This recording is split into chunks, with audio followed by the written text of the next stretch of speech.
This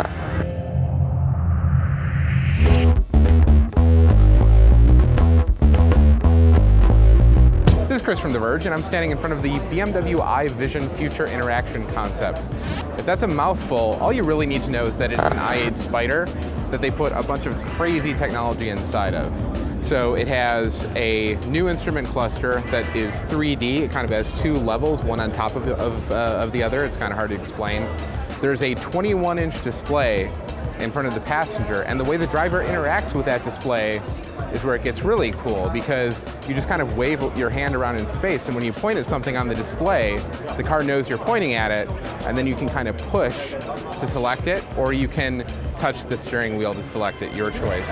Unfortunately, this is a static demo.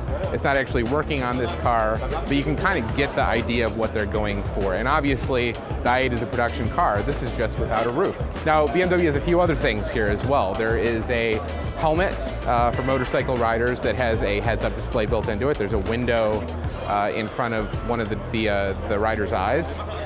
And you can show a bunch of different information in that. You can show collision avoidance warnings, speed, fuel, phone notifications, that sort of thing. It's powered by 2 batteries that give you about 5 hours of life. They're also showing a connected mirror. Now this is a physical mirror, a pretty large mirror that would go in, say, your bathroom or the foyer of your house, and it shows status of your car. So you can see where the car is right now, you can see the camera inside of it, you can see the surroundings, and you can select different routes. If, say, you need to go to work in the morning, you can choose different routes, you can choose different modes of transportation, see how long they take.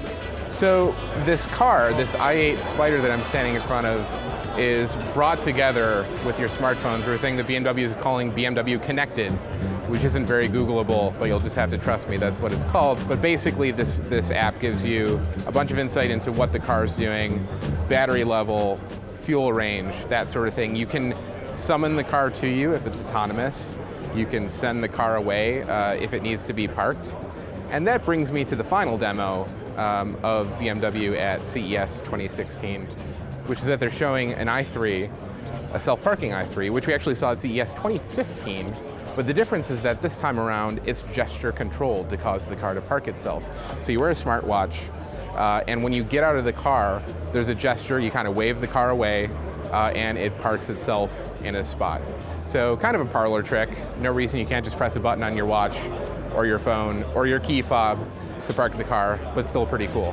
So that's about it from BMW at CES 2016. A lot more CES coverage coming up today and later this week. So stay tuned and subscribe to our YouTube channel at The Verge.